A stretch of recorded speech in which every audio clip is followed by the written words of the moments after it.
What's going on, everybody? Welcome back to Red Wolf Roundtable on ASU-TV. We're back from spring break. I'm Tristan Harlan here with Cooper Melder. Cooper, how you doing, my friend? I'm doing great. Glad to be back. Had much needed rest over spring break, but back doing Red Wolf Roundtable, the best show here on ASU-TV.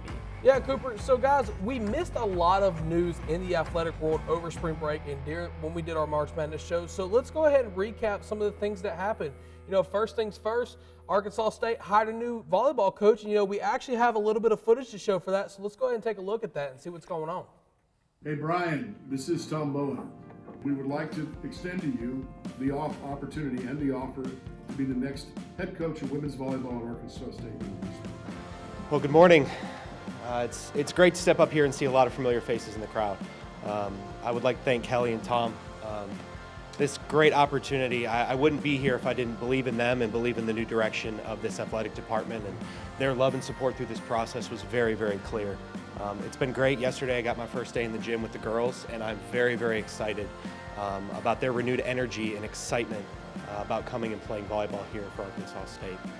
Again, the whole committee, I see Amy and Thomas out here, it was great to get to know them, and I fully believe in the direction along with the support that they're willing to give me as we look to get this volleyball program back on track and top of the Sun Belt Conference. So thank you, and I'm humbled and honored to be here and take advantage of this opportunity.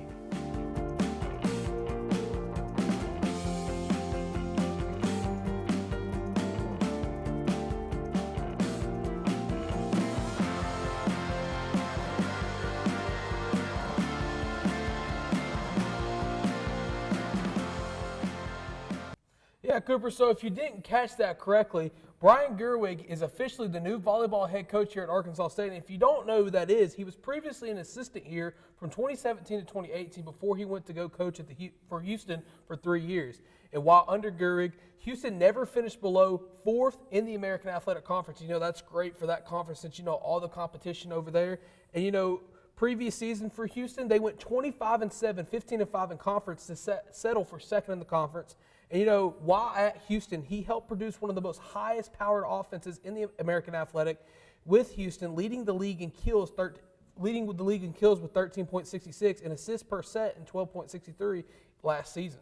Yes, and Coach Gerwig, he's going to be a great fit at Arkansas State. He was a previous assistant, as we know, and he knows the area. He said he wants to recruit locally, get the talent from in-state of Arkansas to get the talent to Arkansas State and to get our volleyball team back on track.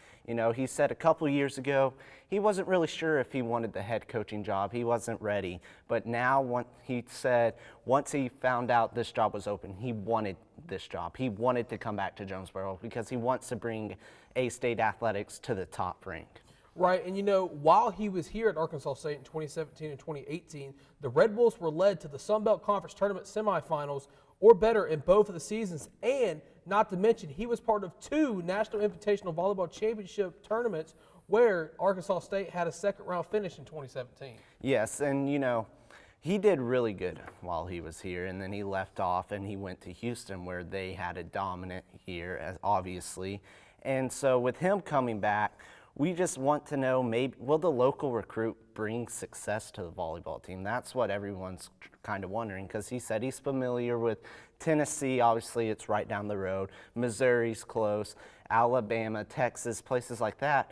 But he was hitting on the in-state recruit, and I'm just wondering, will Arkansas produce enough talent? Right, and Arkansas State, they have a young team. We saw a lot of promising things last season, but now that it's maybe some may call a new era for Arkansas State volleyball. But that wasn't the only coaching news that happened over the period where we really didn't cover it. We mentioned it some last week, or the week before, when we had our March Madness special about Coach Rogers. She actually officially became the head coach, and we have a little bit of footage for that too. So let's go ahead and take a look at that and see what's going on down there. Allow me to reintroduce myself. So I'm pleased to announce today the new and the 8th head coach, women's basketball, Miss Destiny Rogers. Ever since I took over this job in December, the outpouring of love and support has just been amazing. I always appreciate it. My staff appreciate it. My players appreciate it. And we look forward to, moving this thing forward and having the support of you. I couldn't do this without my family. They've been my backbone, and they've been there every step of the way. I want to thank my staff. My staff, whenever we took over, they all came to me and they said, we're behind you 100%.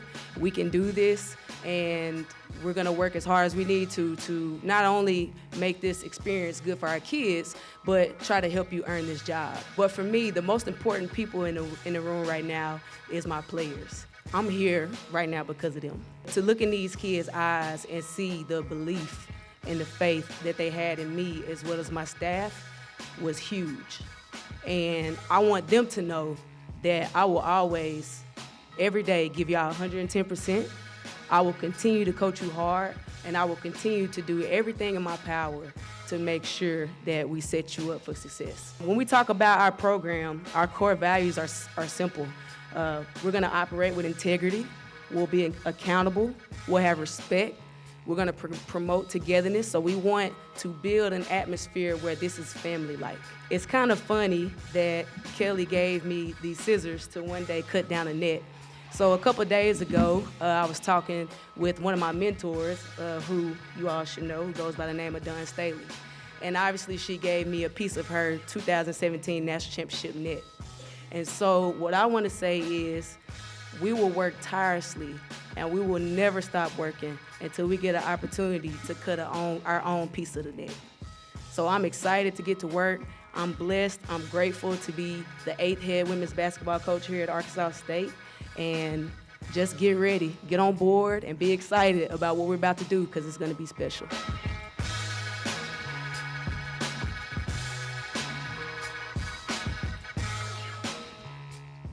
Cooper, it's about time. I know we talked about it 2 weeks ago on the show when we did our March Madness special, but you know, Coach Rogers was a coach that I've sung the praise for since she became the interim coach on December 14th. This coach, Coach Rogers, has all the meanings to be one of the best coaches here at Arkansas State. I said it before and I'll say it again. Coach Rogers, like I said, is one of the best coaches here at this university. And Coop, I'm just happy that finally she's the official head coach for the team. Yes, I think we all are here at Arkansas State because she deserved the job. I mean, there was no one better for the job. The players love her, the fans love her. I mean, it's the perfect fit for her. And something that I liked in the interview, she was talking about, you know, I got given this championship net right here, but you know what, this is cool and all, but I want our team to experience cutting down the nets. You know, that's something everyone here at Arkansas State wants, and she's just a great coach, and I think she can lead us to that championship. All right, Cooper, not to mention, during her time as interim head coach, she guided Lauren Pendleton to the Sun Belt Conference Freshman of the Year, the second player in program, for Arkansas State, and the first since Julie Hoggood in 1997. And, you know, not to mention, along with all the talent we have this year coming back from last season, we got a couple transfers. First one I want to mention is Izzy Higginbottom, transferred from Missouri University. You know, she's talked about wanting to come home. She's from the Batesville, Arkansas area, so now it's finally time to see some local talent come back through and maybe win some different things for the Arkansas State Red Bulls. I mean, you're seeing now, she said she's coming home to hopefully, you know, cut down the net just like Coach Rogers said in her you know, press conference when she became the head coach. So hopefully this shows, and this means that maybe Coach Rogers, Jade Upshaw, Izzy Higginbottom, and all these other ladies on the team can, you know, be cutting down the next conference tournament time and even make a berth in the NCAA tournament. Well, Izzy Higginbottom was a freshman last year. She's transferring from Mizzou, and she had a pretty good freshman year, I'd say. She averaged 14 points, 3 rebounds, and assists per game at Missouri, and that's SEC play, and that's some of the top conferences in basketball for women's.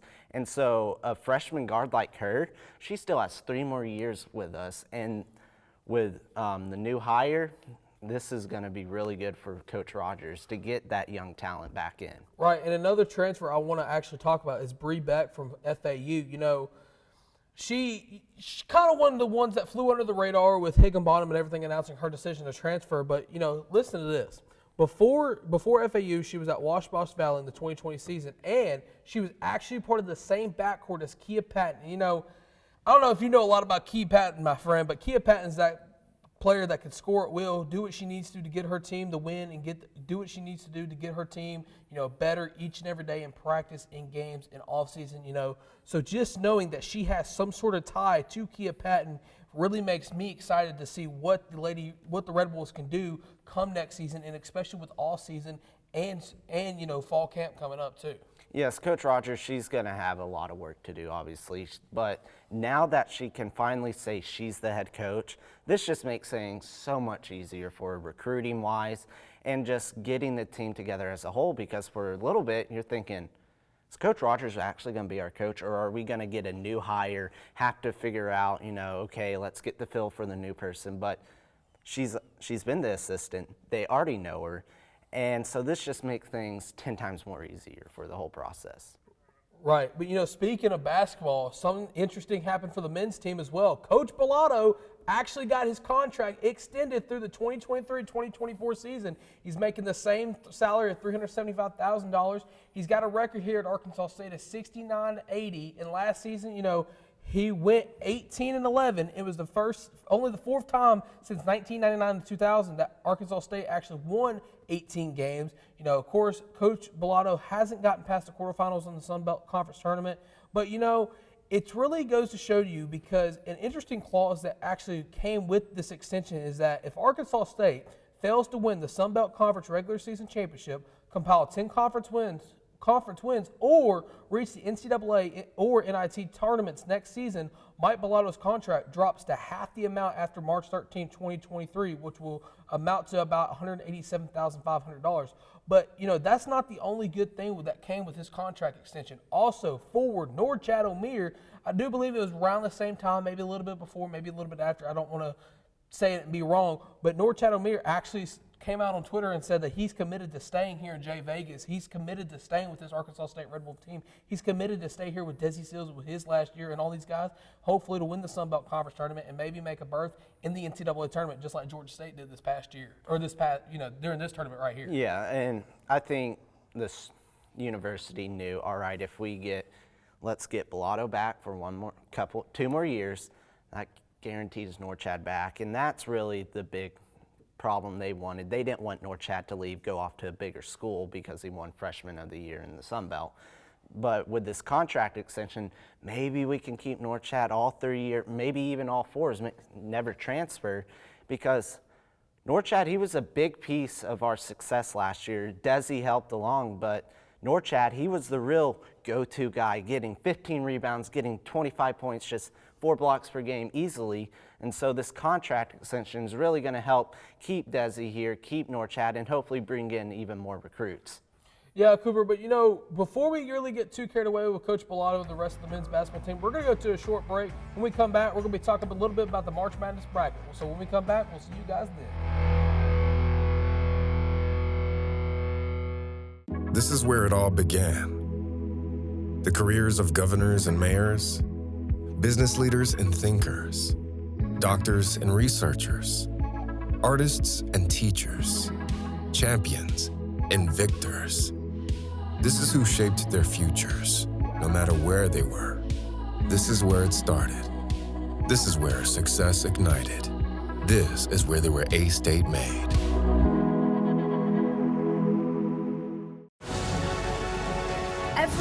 Every day, millions of people are connecting. And even though we're overcoming obstacles, watching each other's backs, and banding together, we should still make an effort. We should still make an effort to get to know each other on a deeper level. Father, cosplayer, mentor, actor. It's time we take a step forward. It's time we take a step forward. Come together and discover how accepting our differences can make us stronger.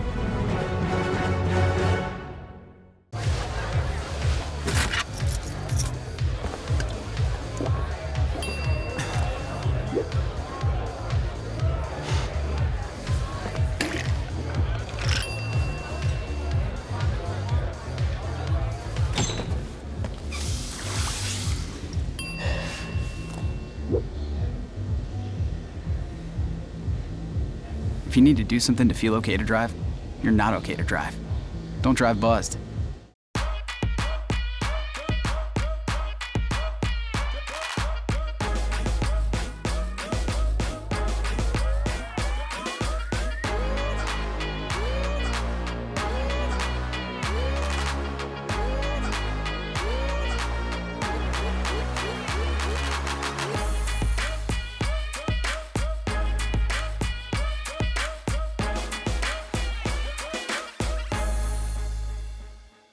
How prepared is your family if a tornado shows up at your doorstep, or a flood, or a hurricane. You can't just turn away a natural disaster. That's why it's important to go to ready.gov/plan now. It has the tools and tips you need to make an emergency plan with your family. So if disaster comes knocking, let's go. You'll be ready to help keep your family safe. It's just a pizza. Yes. Make a plan today. This is where it all began. The careers of governors and mayors, business leaders and thinkers, doctors and researchers, artists and teachers, champions and victors. This is who shaped their futures, no matter where they were. This is where it started. This is where success ignited. This is where they were A-State made.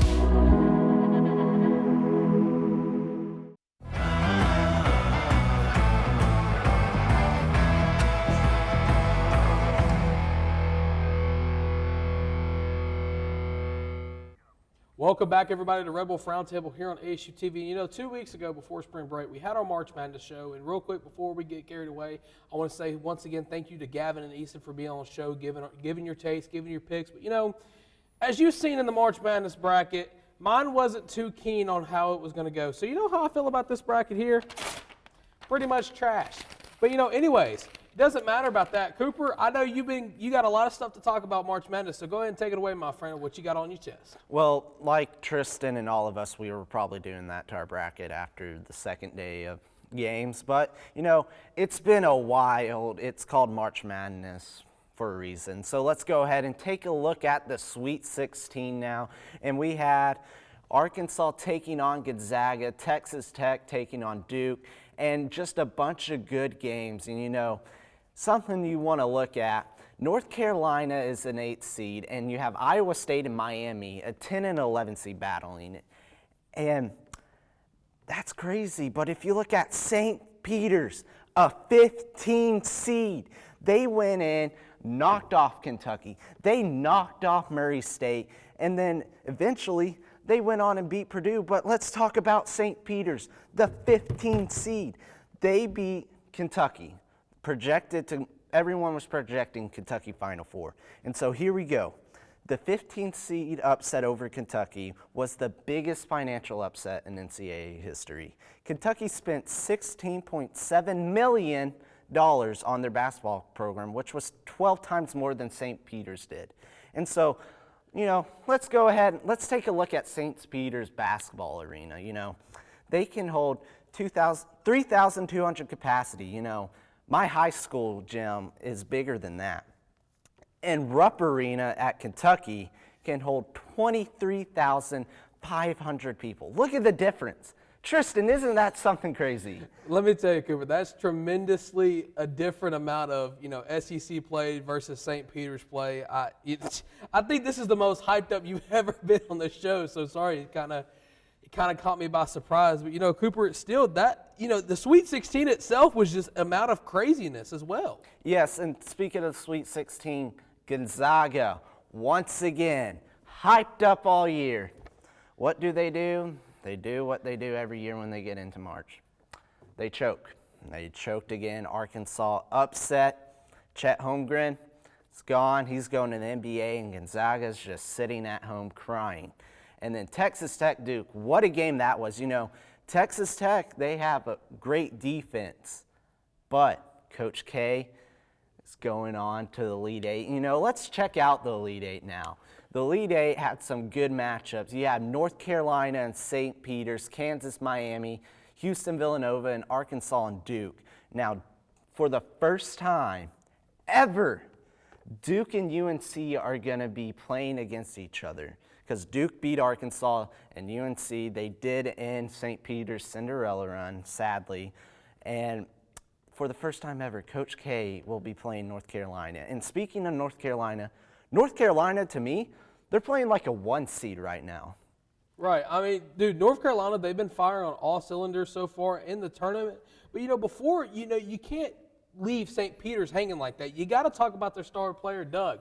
Doug has been doing great things in the tournament up until the point where, unfortunately they got eliminated by North Carolina. He was scoring 14.3 points a game in the tournament, shooting over 50% from the field.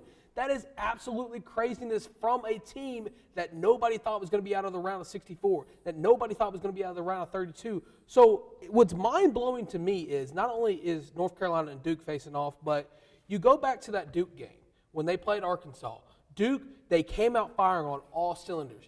Arkansas fans alike were so mad because they thought, oh, the refs are really giving this game to Duke. But, that's something I want to mention is that, wherever you're living in Arkansas, it doesn't matter if you're living here in Jonesboro or if you're living down in, West Memphis or somewhere else alike of Arkansas. For Arkansas to go that far in the bracket this year and last year, it's really something that you need to appreciate, you need to rejoice on, because not a lot of teams from Arkansas can do that sort of thing. I mean, I know we've been hyping up Arkansas State, but that's just the thing.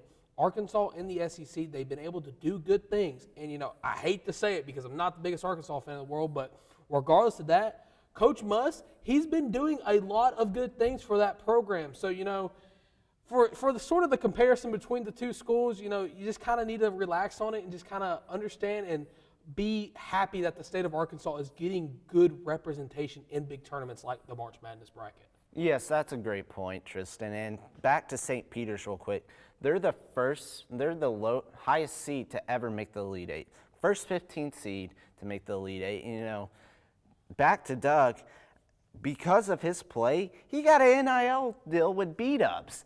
A kid from New Jersey City, New Jersey, just, let me go play Kentucky. I hope this is going to be fun. Oh, next thing you know, he has an NIL deal with freaking B-Dubs. Yeah. I mean, heck, I would love some free wings and all, right. but the goat of all wings. Yes, but back to Coach K and Duke. For the first time ever with Coach K, it's Duke UNC. UNC last time they matched up, UNC kicked their butts at Coach K's season finale Right. at last home game of the year. And so something we need to look at. Coach K is looking for a 6th national title to end off of, and this is his 13th Final Four appearance. And so we might have one of the classics that we'll be seeing on the 30 for 30 upcoming of Coach K once he retires. Right, because you already know Coach K is 100%, no doubt about it, getting a 30 for 30 at some point, whether if it's after he passes away or after he stops coaching. Regardless, you're going to see a 30 for 30 on Coach K. There's just no doubt about it, from Team USA to Duke basketball to the battles with North Carolina. But just like you said, this has the meanings to be one of the classics in college basketball. But you can't talk about North Carolina and Duke without talking about the rest of the Final Four. It's mind-blowing because it's so even this year. You got a number 1 and a number 2, Kansas and Villanova. And you got Duke, North Carolina, like we've been talking about. But Cooper, does your championship game still hold up from 2 weeks ago? Do you still want to see Duke win it all? No. It would be scripted perfectly if Duke can come out on top. But, right now, there's 2 teams we haven't really talked about. Villanova and Kansas. Kansas, when they were playing Miami, they got down in the first half, and it was 35-29. Miami was up. And the second half, Kansas came out and ended up scoring 47 points and holding Miami to 15. And so Kansas, they're really kind of quiet. And my dark horse right now is Villanova. They're always that team, they come in as a quiet 2-3 seed. And then they beat a team, and they keep on going. And Villanova, they never produce the high-quality talent like Duke does with Zion, R.J. Barrett, players like that. You don't really hear anyone coming out of Villanova being picked overall. They strive off of, we're going to get a core group, good guys, and they're going to stay here all 4 years. We're not going to have that one-and-done stuff. We're going to have you here 4 to 3 years. And that's what Villanova has done. They have a great senior team, experienced team, and that's why they're in the Final Four against Kansas. But Kansas, if they're playing like they did in the second half, no one's going to stop Kansas, in my opinion. 47 points in 20 minutes, that's insane. You rarely hear of that, especially you're scoring 47 points and you're holding the other team to 15. That's just great basketball and great coach, and that's why Kansas is known as a top program. Yeah, but you got to look at it this way. This is like, I've read it the other day, so I could be right, could be wrong. I'm just going to throw it out there, but this is one of the first years in the long time that each team in the Final Four has more than one NCAA championship win. Kansas has a bunch. Duke, of course, has a bunch. North Carolina following it. Villanova as well. But Cooper, you made a good point, is that of Villanova having that senior team, the core four, so to speak, where they have their guys, they've sort of put them in the farm system like they do in the MLB.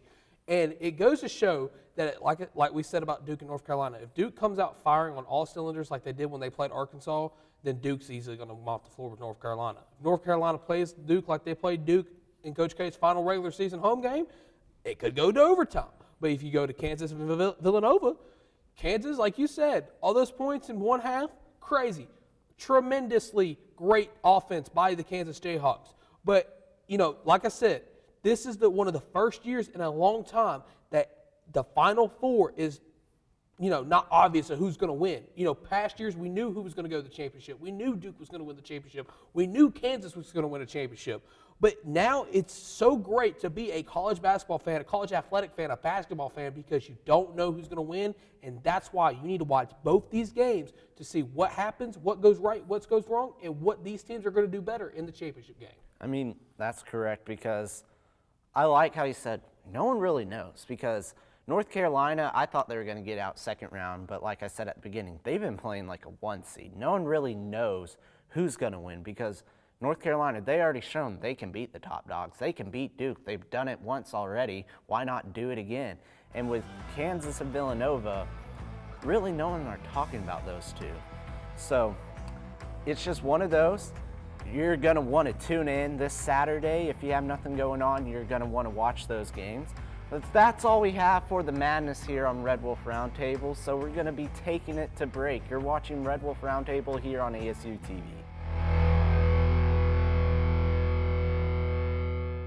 This is where it all began. The careers of governors and mayors, business leaders and thinkers, doctors and researchers, artists and teachers, champions and victors. This is who shaped their futures, no matter where they were. This is where it started. This is where success ignited. This is where they were A-State made.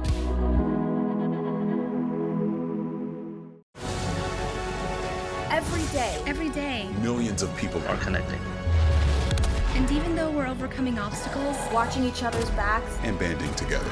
we should still make an effort. We should still make an to effort. get to know each other, On a deeper level. Father, cosplayer, Mentor. actor. it's time we take a step forward It's time we take a step forward. Come together and discover How accepting our differences can make us stronger.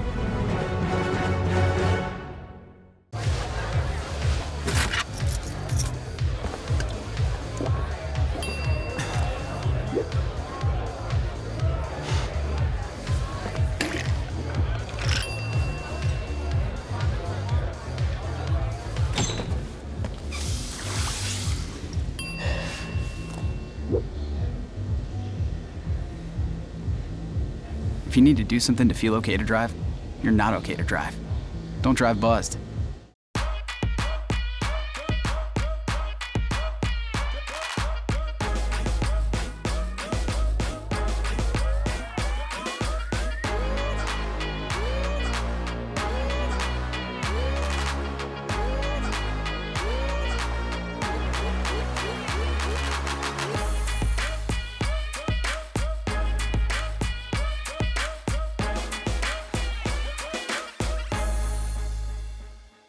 How prepared is your family if a tornado shows up at your doorstep, or a flood, or a hurricane? You can't just turn away a natural disaster. That's why it's important to go to ready.gov/plan now. It has the tools and tips you need to make an emergency plan with your family. So if disaster comes knocking, let's go. You'll be ready to help keep your family safe. It's just a pizza. Yes. Make a plan today. This is where it all began. The careers of governors and mayors, business leaders and thinkers, doctors and researchers, artists and teachers, champions and victors. This is who shaped their futures, no matter where they were. This is where it started. This is where success ignited. This is where they were A-State made.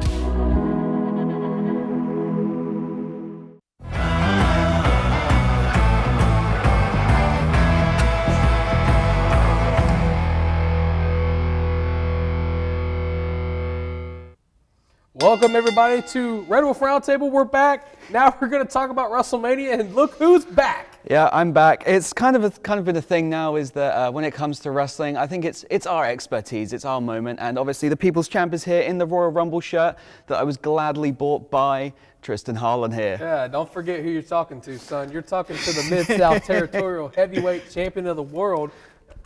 And because you know what happens when you face me in NCAA 14? You get beat, and you get beat bad. And that's why I'm the Mid-South Territorial Heavyweight Champion of the world.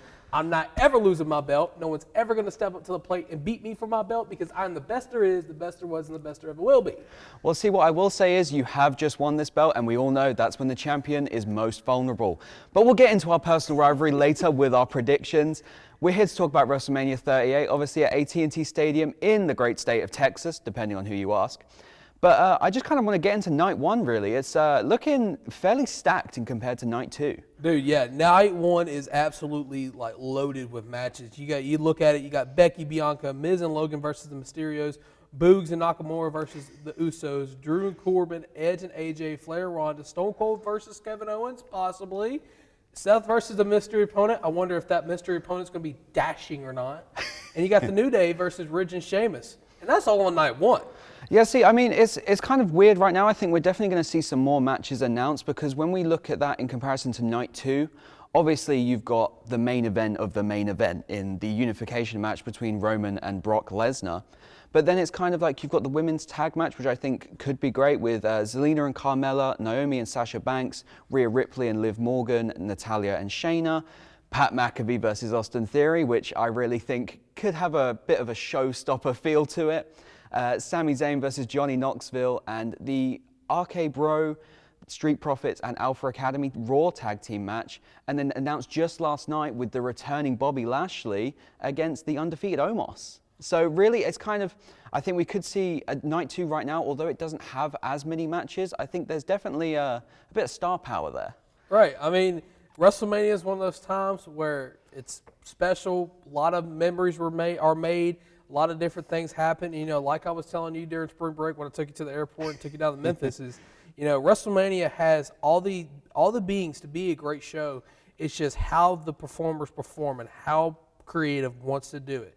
Well, you know, Louis, I think I'm actually going to give you a chance, and I think I'm going to put my Mid-South Territorial Heavyweight Championship on the line for these predictions. So, Louis, why don't we just, you know, get in the ring? Dive right in. Yeah, dive right in. So the first match I want to bring up is on night one. It's Becky versus Bianca Belair, the EST in WWE. And this match is actually going to be held for the Raw Women's Championship.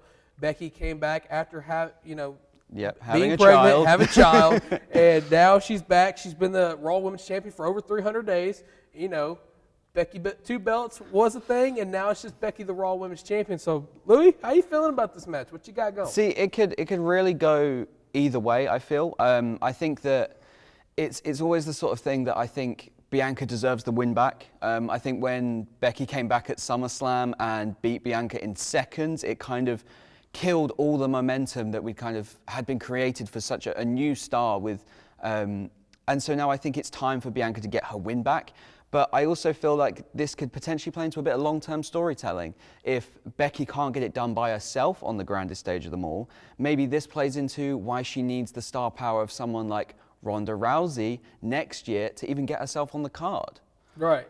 You know, I can't agree with you more with that sort of thing there, and I know we hate agreeing on things, but especially on Raw this past Monday, they had that sort of segment where Becky tried to cut off Bianca's, you know, little thing back there where she, you know, actually whipped Becky and kind of left a lot of bruising on her midsection. But, you know, that's the problem with WWE. Whoever has the upper hand going into the pay-per-view always loses on the card. That's why I see Becky retaining here and then further booking down the line. Maybe Bianca wins it at SummerSlam or a different pay-per-view along the line. I think it's one of those things. It's how do we kind of keep Bianca in that main event without giving her the victories? But I kind of, with what you're saying about the dominant going into the pay-per-view, how do you feel about The Miz and Logan Paul versus the Mysterios?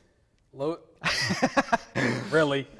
Really? You're really going to ask me how I feel about Miz and Logan? I am. Come on now. Logan Paul, his brother's a crappy boxer. He's got a few rigged wins. So for that reason, I don't see Miz and Logan winning at WrestleMania, especially with Rey about to retire and Dominic Mysterio about to kind of elevate into more of a dominant mid-card role there for a while until he can, hopefully eventually go into the main event scene.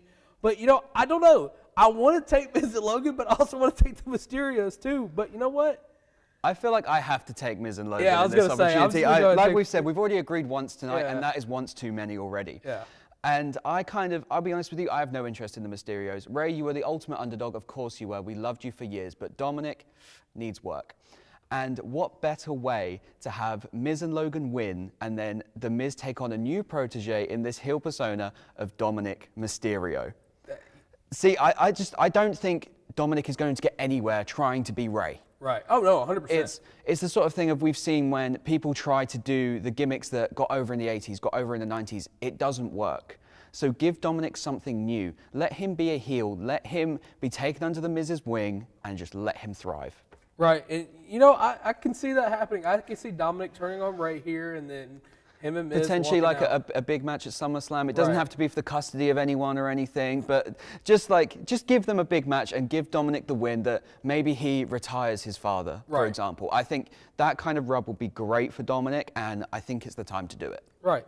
But speaking of tag team matches, the SmackDown Tag Team Championship line where the Usos take on Rick Boogs and Shinsuke Nakamura. I'm sorry. I think the Usos may retain here, but I see Boogs and Nakamura getting a championship match down the line. But, with Roman and Brock later on night 2, I can't see the Usos dropping the belts right now. I just really can't. Well, see, one thing I think we're going to see a big entrance here. We've obviously seen the Toyota Tundra make a few appearances on SmackDown so far. They might be a bit cautious about bringing it to Mania. We've seen Brock's history with car doors.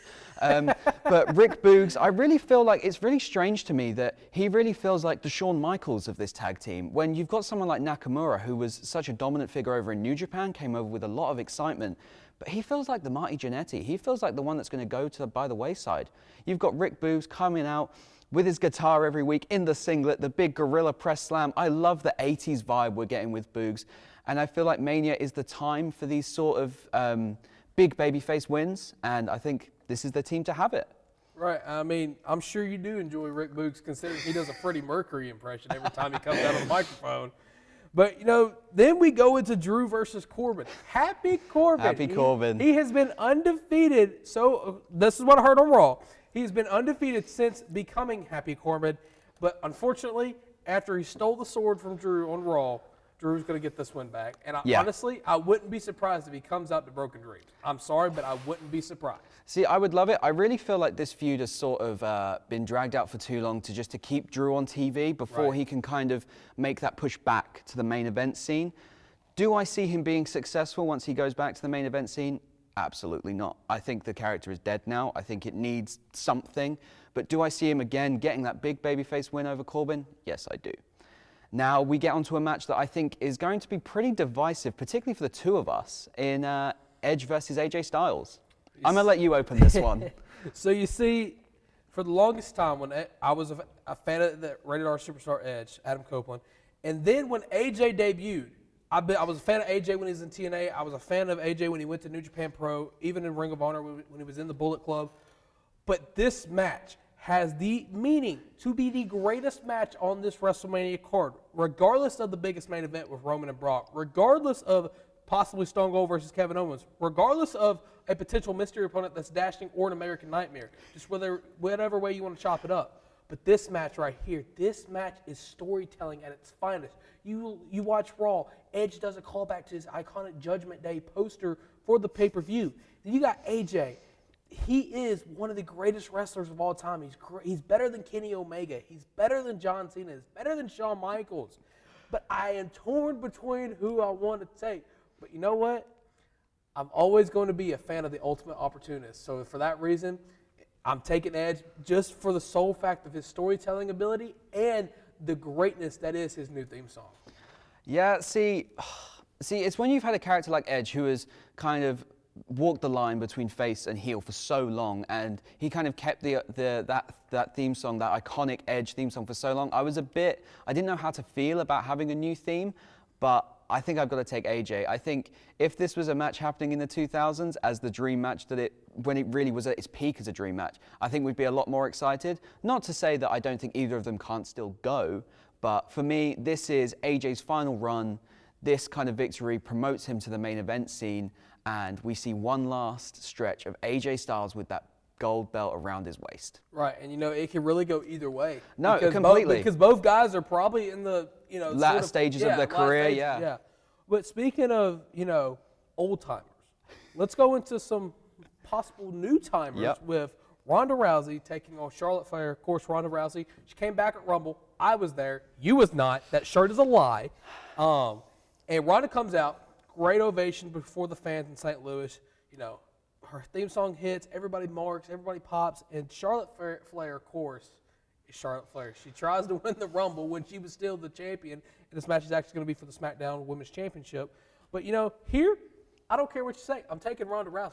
There's nothing you could say that justifies that Ronda will not win this match. I think there's one thing I can say, and that it's the fact that it's Charlotte Flair and that it's WrestleMania. And that statement alone just proves that Charlotte will win. And I will be honest with you, I do not see Ronda tapping. No. But she will pass out in the hold. And Charlotte Flair will retain her title. Ronda will still get the, I stood tall, I'm strong, I'm MMA, yada, yada, yada, I don't care. Charlotte Flair is winning, Ronda will pass out, and Charlotte will keep this belt. See, that's the only problem is if Ronda loses, you can't say she's going to stay in the company. No, that's exactly it. That's exactly what Charlotte has been saying every week, is that Ronnie's going to go away, have another baby. Charlotte's going to be here every week. That's fair. But, in other sort of segment news. Yes. Kevin Owens, possibly the greatest heel on WWE TV today, calls out Stone Cold Steve Austin. Perfect. Calls out the Texas Rattlesnake. And Stone Cold, in typical Stone Cold fashion, has one of the greatest responses ever. It shows that he hasn't skipped a beat. And before we get into sort of what we think is going to happen, do you think it's going to turn out to be a match, or do you think it's just going to be a segment? See, it's one of these things, we've had the conversation privately previously about, particularly with the Brothers of Destruction and DX having the Saudi Arabia shows, in that you left the company with such great matches. Like, did you really want to come back for that paycheck?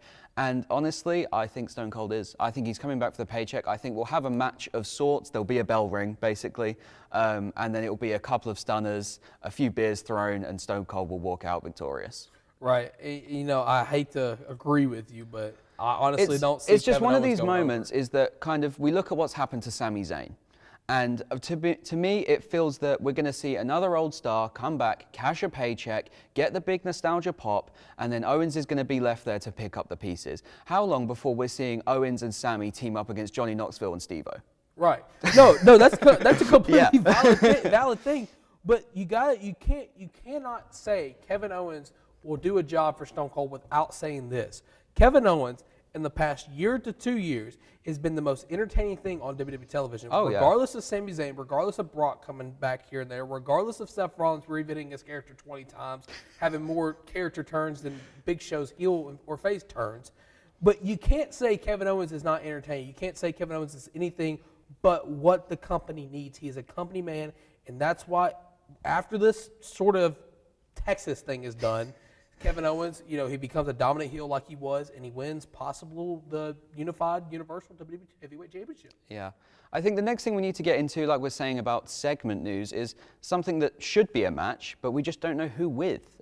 Seth versus his mystery opponent. I'll be honest, I think this is probably the worst kept secret in pro wrestling history. It's going to be Cody. I think the thing that we don't agree with is what version of Cody are we going to see?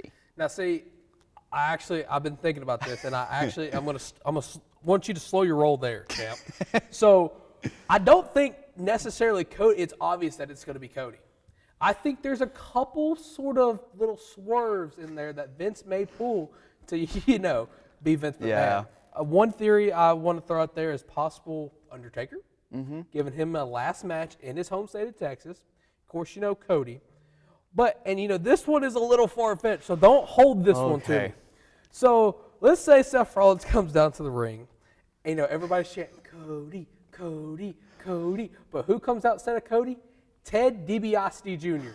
His former tag team partner comes out to steal Cody Rhodes' glory.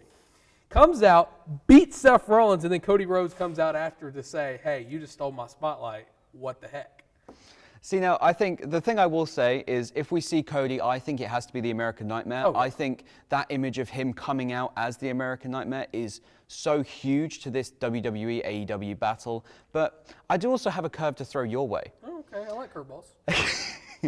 There's one that I just sort of was messing around with, and I thought, what if Goldberg comes out and just batters him? If Goldberg comes out, I will never watch it. Just to turn off every fan possible. But the one that I'm more behind is to see a certain superstar pull double duty, and that is Bron Breakker. Obviously, we've seen the Steiners go into the Hall of Fame, and I'd love to see Bron come out, say he fails to reclaim his NXT title against Dolph Ziggler earlier in the day, comes out, pulls double duty, batters Seth, getting Seth his moment in WrestleMania history for the debut of Bron Breakker, but maybe not how he thought it was going to go. You see, that's also a very liable thing, too, because, NXT TakeOver is going on before Mania. He might get stuck in traffic, but...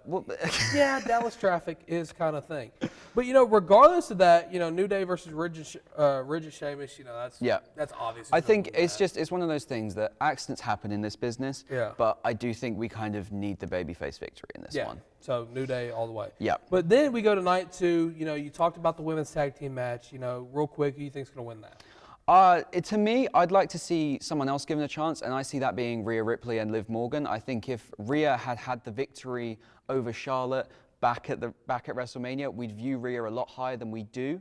It's a match full of thrown together teams, but I'd like to see this as Rhea and Liv's chance. I think Liv has improved massively as well. I'd like to see it.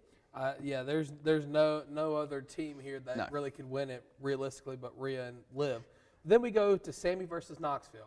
I've got Johnny Knoxville. I don't care. I think Sami Zayn's going to do something to get himself kind of turned around. The whole crew's going to come out, and Johnny Knoxville's going to walk out of WrestleMania with the win. See, in previous years, I really don't know what's happened to me recently, but I'm rooting for the celebrities in all these matches. But I definitely see, like you said, it's anything goes. I think Knox has got it. So what about the Raw Tag Team Championship? You already know who I got because I told you I'm a big Street Profits fan. So the way I see it is this is going to be another great display of tag team wrestling, and I see RK Bro retaining. I think what we need for this potential feud in the future is to see it go all the way up to the highest of highs before we go to the lowest of lows. Right, and then Lashley versus Omos, of course, I think Bobby Lashley's going to win that. I'm sorry, but I think he does. I think Omos wins it. Okay. I think they seem to be behind Omos right now. I think the loss doesn't really hurt Lashley in a sense that, just push Omos. Why not? All right, and then the match before the big match, Pat McAfee versus Austin Theory. Give me Pat McAfee. Pat, beat him up. That's all I have to say. Yeah, beat him up. Beat him up. Yeah. And then finally, last but not least, the biggest main event in WrestleMania history, Roman Reigns taking on Brock Lesnar for the winner-take-all unified WWE Universal Heavyweight Championship of the world. Who do you have? That's all I have to say to you. All I'm going to say is acknowledge him. Roman Reigns is going to beat Brock Lesnar. All right, all I'm going to say is I think right now we've seen a chink in the armor of the tribal chief. He is scared of Brock Lesnar. And I'm going to see Cowboy Brock be the new people's champ. He's going to leave Roman beaten, bruised, and bloody, staring at the lights to close night 2. Well, WrestleMania is going to be a great show, and, my championship's on the line, so I'm hoping my pick's right. But regardless of that, we're going to take a short break, and when we come back, Cooper's going to be back, and we're going to be talking about a little bit of Arkansas State baseball. You're watching that Red Wolf Roundtable on ASU-TV.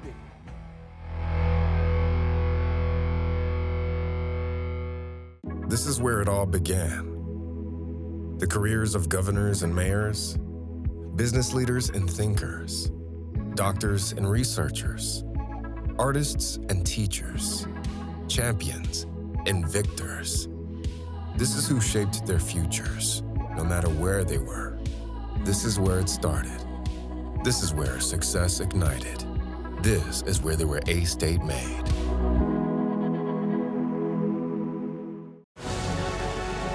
Every day, Millions of people are connecting And even though we're overcoming obstacles, watching each other's backs, and banding together. we should still make an effort. We should still make an to effort. get to know each other, on a deeper level. Father, cosplayer, Mentor. Actor. it's time we take a step forward it's time we take a step forward. Come together. and discover How accepting our differences can make us stronger.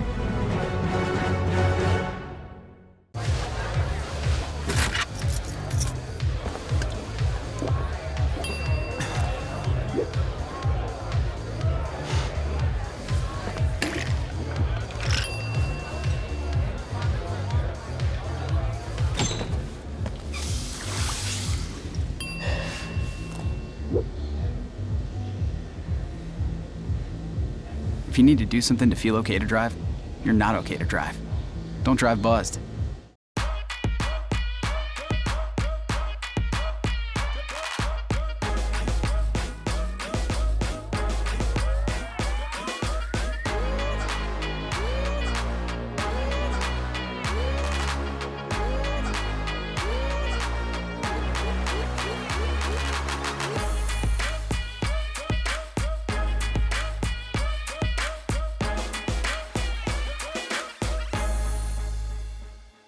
How prepared is your family if a tornado shows up at your doorstep, or a flood, or a hurricane? You can't just turn away a natural disaster. That's why it's important to go to ready.gov/plan now. It has the tools and tips you need to make an emergency plan with your family. So if disaster comes knocking, let's go. You'll be ready to help keep your family safe. It's just a pizza. Yes. Make a plan today. Play Eric Amarola's Race Day Mix.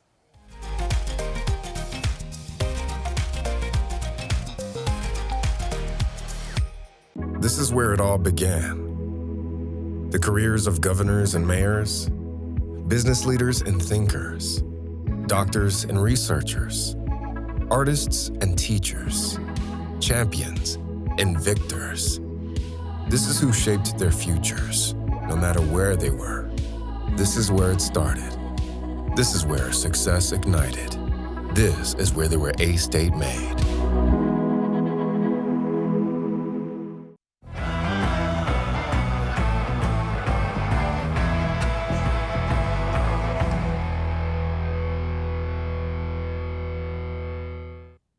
Welcome back to Rebel Roundtable. You know, in the final segment of today's show, we're going to be talking about some baseball, Arkansas State baseball, and some troubles at Tomlinson Stadium. You know, we have some scores from the most previous games, so let's go ahead and take a look at those and see how the Red Bulls fared up.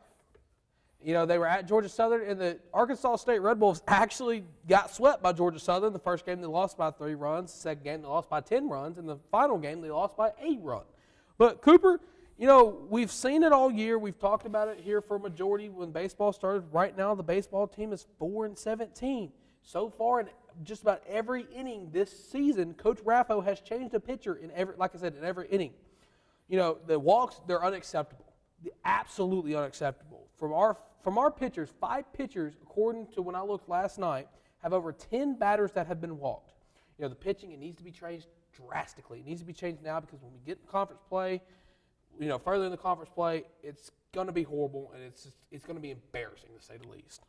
Well, right now, we're 0-6 in conference. Our last win was March 5th. We're on a 13-game losing streak right now. And another thing, it's not going to be good news, I'm sorry. Our last winning season was 2017. So on the pace we're on right now, it's not looking like we're going to have another winning season. And baseball, it's tough. And the conference is getting tougher because Texas State, who's in a conference, they're ranked 20th with notable win over Texas University. Yeah, Texas for sure. But, you know, it just goes to show that, you know, the pitching, of course, you know, like I said, it's been horrible, but who does that really fall on? Does it fall on Coach Raffo? Does it fall on the players? Or another name that I haven't really heard brought up, is it fall on pitching coach Alan Dunn? If you don't know who Alan Dunn is, he was previously at LSU. That's 2 former SEC coaches on our coaching staff. You know, he's coached a lot of major league pitchers like Aaron Nola, who's playing for the Phillies, and he was on that LSU team that won a College World Series. He was, LSU, they're arguably one of the best baseball teams in the country every single year. But, Cooper, who does that fall on? Does it fall on Coach Raffo? Does it fall on Alan Dunn? Or just is the players really struggling this year? Well, it's something you need something that you have to go into, because when something goes wrong, you either blame the player or you go straight to the head coach. But I like how you brought up the pitching coach, because that was something I'm going to bring up. You need to really see, all right, is there a time for, what does the pitching coach need to be doing differently to get the players into a place where they can succeed?